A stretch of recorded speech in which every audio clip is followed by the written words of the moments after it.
Welcome to the SDG Media Zone at the United Nations High-Level Political Forum. I'm Enrique Acevedo from 60 Minutes and CBS News. And today, as the UN launches its latest progress report on the Sustainable Development Goals, we will be talking to leading private and public sector experts on the role of geospatial data and data visualization to advance the Sustainable Development Goals equally across the globe.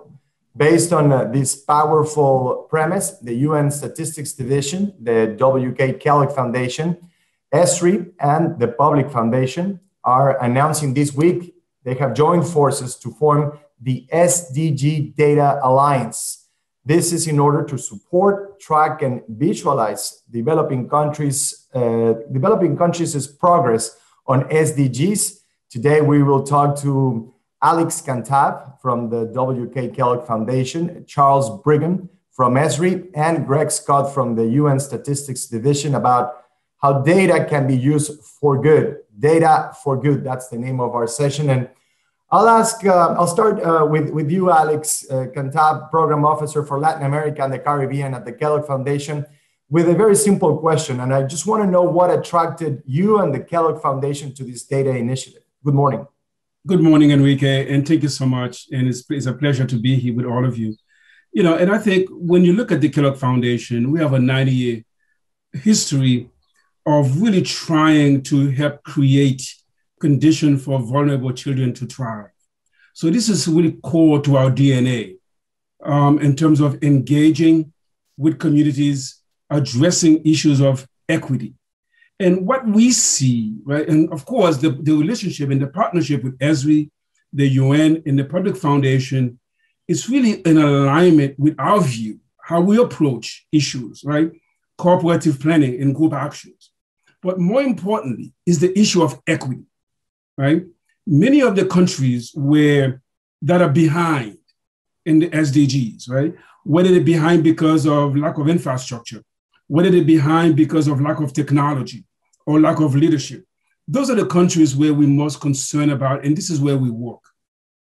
So what interested us is how do we address that issue of equity? Because at the bottom of it, right, unless we address these issues of equity, social, political, and economic development will be difficult, right? When you look at, again, you look at some of the issues, I'm sure Greg and Charles have seen this. The equity gap has increased globally, right? The richest countries controlling the resources. We're seeing less political freedom based on some of these reports. So for us, it is the issue of equity, right? How do we make sure that, children in countries like, Haiti, Brazil, Mexico, West Africa are not left behind once more? So that's really the key for us, Enrique, is the issue of equity. And also Alix, community engagement. Okay. That the voice of communities are present. I was going to ask you, because you're talking about the equity gap and you're already working in the most unequal region in the world, Latin America and the Caribbean, and that has only been exacerbated by the effects of the pandemic. So how important is the moment in terms of, now that we're trying to use data to quantify the progress on SDGs, to have this hurdle along the way in the work that you're doing at the Kellogg Foundation? I think the pandemic, Enrique, yes, exacerbated the issue, but what it did most importantly is unveil the inequities, right? Even when you look at what's happening in terms of the responses, some countries have not administered a single vaccine, right? And then we're seeing the growth of the Delta variant, the Gamma variant, and so on. So, and again, all it does is really accentuates the inequities, whether it's geographic inequity, urban versus rural, whether it's gender inequity, whether it's racial inequity. So that's what we're seeing today, right? And really, at the core of it, right? I mean, we look at what's happening in Latin America and the Caribbean, what's happening in Africa, what's happening in Asia. People are revolting, right? Gangs and warlords are taking control of places.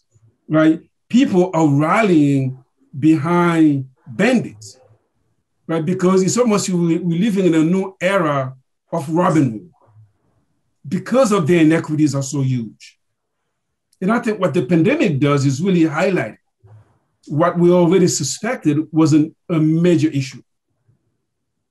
And again, going back to the point of data, and I'm sure, Charles and Greg has a lot more information, is how do we know we're making progress, particularly for the most vulnerable?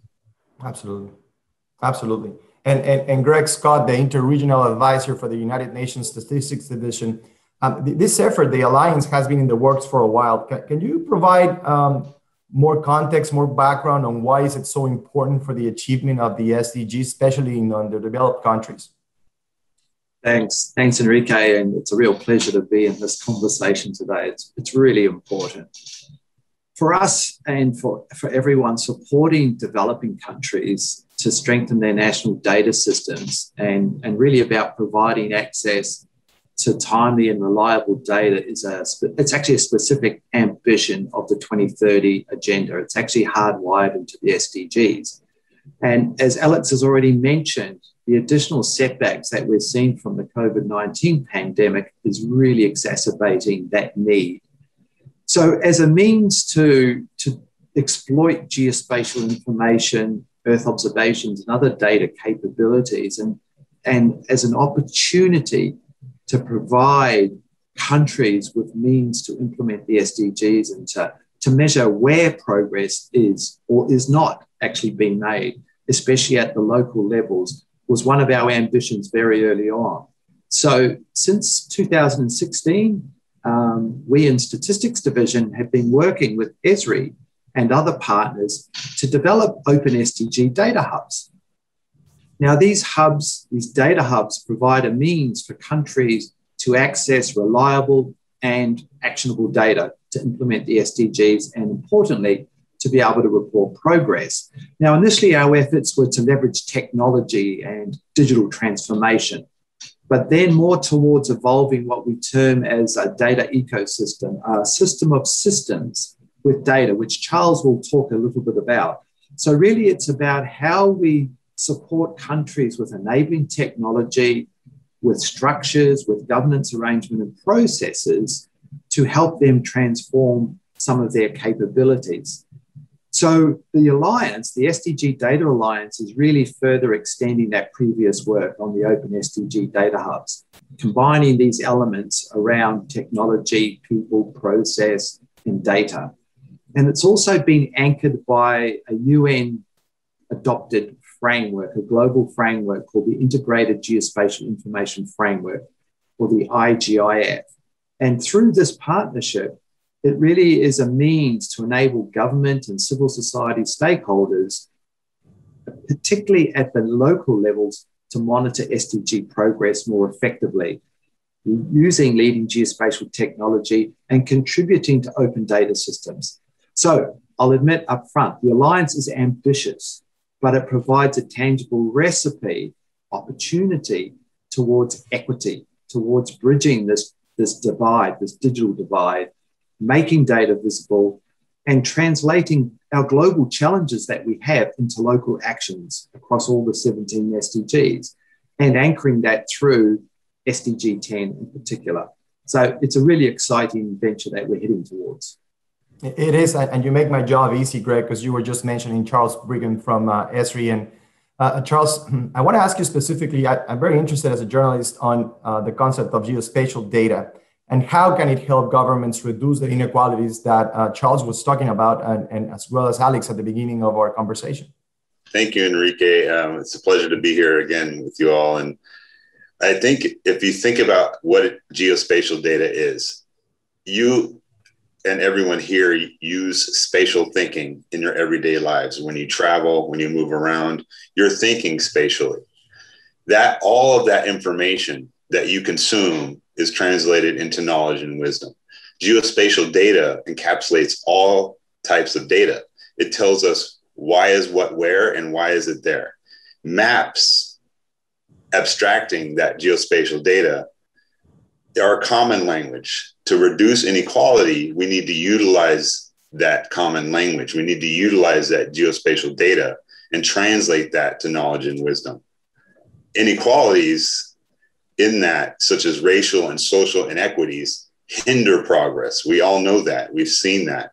They are by far the most difficult to address because they expose the broken fabric of society and are not popular to discuss. Race issues are a good demonstrator, and the development community should take greater note of this issue worldwide. But again, it's not popular. We need to address this head on, not mince words. We need to talk about them in the context of SDG 10 specifically. And there must be progress on SDG 10 for all other SDGs to succeed. And this is coming from the UN High Commissioner for Human Rights, Michelle Bachelet, who stated this early on in the SDG Progress. So that geospatial knowledge, that spatial thinking, that power that people already have inherent to them to discuss these challenges just needs to be brought out. It's a challenge, but we can face this challenge if we're able to confront these very difficult issues. And in order to scale this effort, you touched upon this during your answer, but what are some of the other barriers that countries are facing in order to develop the data hubs that help them monitor the status of their progress with the SDGs? Yeah, let me be really explicit here to answer that question, because that is an extremely valid question and it requires a very specific answer. Technology is, as an Esri employee, is not the answer. It's only part of the puzzle. And we all know technology is largely an enabler to what we want to do generally. There are three main components to achieve success that this SDG Data Alliance is going to undertake. One is around governance. Another is around capacity building and to enable those technology. So a wise man once told me that a burger is a good analogy for explaining complex technology terms around governance and capacity. A burger doesn't taste good without the burger inside. You can eat just the bun, but it doesn't taste good. And you want to have all those things, all those ingredients for this to work. And this is a good analogy to keep it very simple. All those things have to work together for it to prosper, for it to thrive. And the SDG Data Alliance works on all three of these dependencies. And we've learned from previous SDG Data Hub work, such as the Fifth for SDGs and other research exercises, if one lacks, another suffers. At the end of the day, Enrique, this is a change management exercise. Change has to happen across government, across staff, across technology. And it's also an innovation challenge, which will require political will and new ways of utilizing all types of data, which GIS does. But this is not well known by traditional economists, the official statistics community, where I've come from, and it's not popular or easy.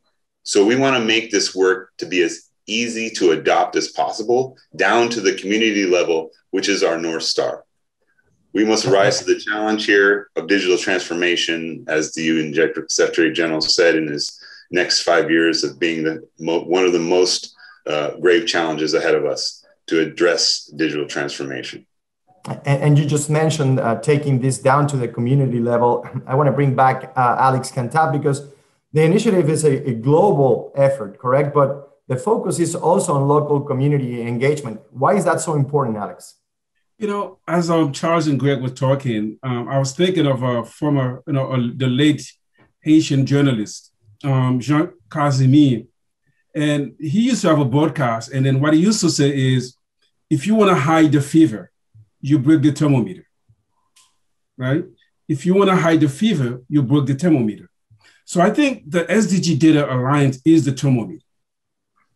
Without that, right, we don't know the extent of inequities in vulnerable places, in the places where we work, Latin America and the Caribbean. Yes, this is a global issue, but at the end of the day, it lands in communities.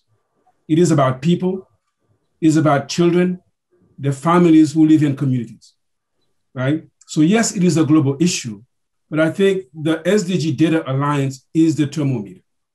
We need to understand the extent of the issue, particularly with SDG 10, right? Gender, racial, and economic inequalities and inequities. So this is really for us, yes, again, is a global issue, but the impact is in communities. Bringing citizens, engaging with citizens seems to be also a key factor here. Charles, you were just talking about this not being something that's popular or easy, and you want to make sure that it's accessible to everyone, easy and popular, I guess. How do you manage to engage citizens with these data hubs and make sense of all the information?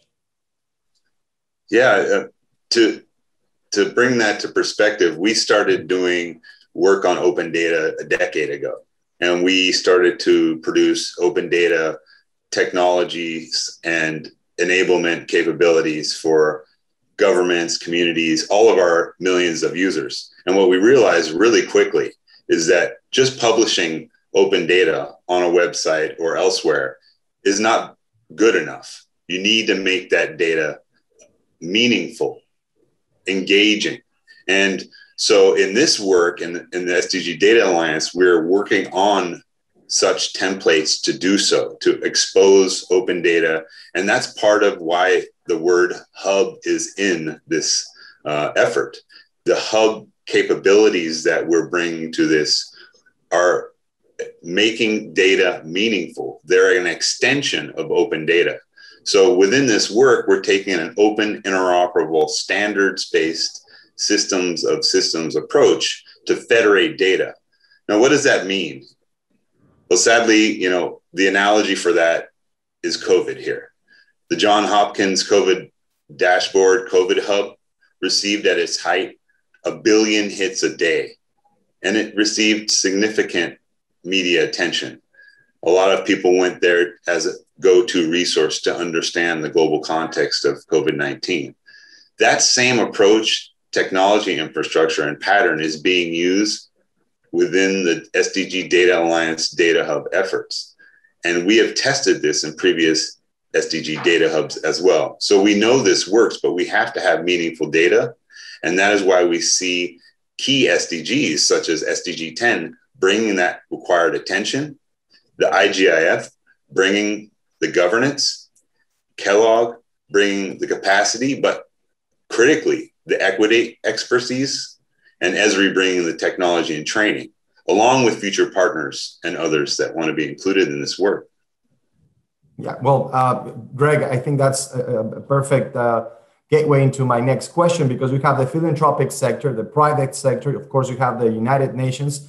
I think we're missing the media in this partnership, but why do you think that this partnership, a partnership like this can be successful in terms of creating these data hubs, Greg? Yeah, thanks, Enrique. It's a really important question, and we've heard partners mentioned several times already. And fortunately, we're in a really good place because, just for context, the 2030 agenda itself is really anchored by the premise that all countries and all stakeholders will work together and they'll be working in partnership. And this is kind of why partnerships is one of the 5 defining pillars of the 2030 agenda, and about how we encourage and promote effective partnerships. And so we've done that. And one of the strategic pathways of the IGIF is partnerships itself. So an important premise to achieve an integrated geospatial information capability for countries, whether they're developing or developed, is first to be able to establish the value of geospatial information through a culture of inclusion, trusted partnerships, and strategic alliances. And this is what we have. Partnerships, they recognize many common needs. They're aspirational, they have goals, and it's about achieving national priorities and outcomes. And Alix has defined a number of those for countries. Key ingredients, 2 key ingredients that we've learned: leadership and champions. These are really the foundation for success in the partnership, whether it be public, private, other organizations, it's really critical to have that leadership. So as many countries continue to face some of these obstacles and have struggles in their development, in their economic and social prosperity, in their equity challenges, leveraging a community of like-minded stakeholders and organizations provides that resource, that capacity, and that development. And so with this data alliance and with the partners we have through PVBLIC Foundation, WK Kellogg and Esri, combined with all these enabling tools and frameworks to support the SDGs in general, but SDG 10 in particular, really shares our shared purpose and really typifies the strength in partnerships, which I think is often not really understood or recognized. It's like the number of pieces is much greater than the whole. And that's why we're really excited to be part of this important process. Yeah, absolutely. And just final question to you, Greg. The UN is annually collecting and reporting on the SDG progress. How do we make this process more efficient, or in the words of Charles, more meaningful and engaging? Yes, that's true. So you know, we all know that the SDGs at the moment provide this overarching development framework, but critically, they need to be visible to citizens. And so the annual SDG Progress Report brings together the latest data to give us what I would term as a global snapshot of progress. Today, as we sit here in the middle of the pandemic, that progress we know remains uneven. We know it's not on track, and we know that it's been significantly impacted by the pandemic. Nonetheless, progress is being made. But importantly, we're seeing data gaps that remain in terms of how we report progress. It's intrinsically a necessity to have good data to make good decisions. So what we're seeing that with many of these socioeconomic development and particularly equity and social good challenges are intrinsically tied to what happens where at the local level, as Charles and Alix have already mentioned, at the cities, villages, communities, and citizens themselves. So we have a mantra that we talk about in our global geospatial community is think global, act local, and that mantra applies. So one of the efforts for this alliance is saying, how can we translate the responsibilities of key actors such as national governments into the global vision, but bringing local action at the community level? And so this requires access to reliable and actionable data. Now, we have challenges in that because being able to find data is one of our biggest problems. Does the data even exist? If so, who has it? Is it being shared? Is it being used? In many cases, depending on who you speak to in the different levels of government in the community, those answers are yes, maybe, no, don't know. And we know that this is the prevailing case in many countries around the world. So this is a complex problem, which is why we have difficulties in answering it. And it's really a representation of the development reality on the ground. The real world is immensely diverse and it's complex, but it's also now more and more than ever being digitally represented through many data sources and types from many organizations, often residing, dare we say it, in silos around the world, not being shared and definitely far from being reliable and robust. So our data ecosystem requires an enabling environment where organizations can cooperate, coordinate, and improve on how they deal with their data. So we know there's many challenges here, but there's also a lot of opportunity and certainly driven by the realization of the urgent need for data we're seeing today. Bringing it all together is really what we're seeing with this SDG Data Alliance. We have an enabling global framework in the IGIF. We have context with the Open SDG Data Hubs. We now have a data alliance that provides enabling geospatial technologies from Esri, and we have motivation from organizations like WK Kellogg organization. So as we bring all those pieces together, the burger, as Charles said, in terms of how we support countries in the implementation of the SDGs, will then bring a more rigorous approach to how we report on an annual basis at a national level through to the regional and global level. It's really about how we work from the bottom up and how we daisy chain the impact through these processes.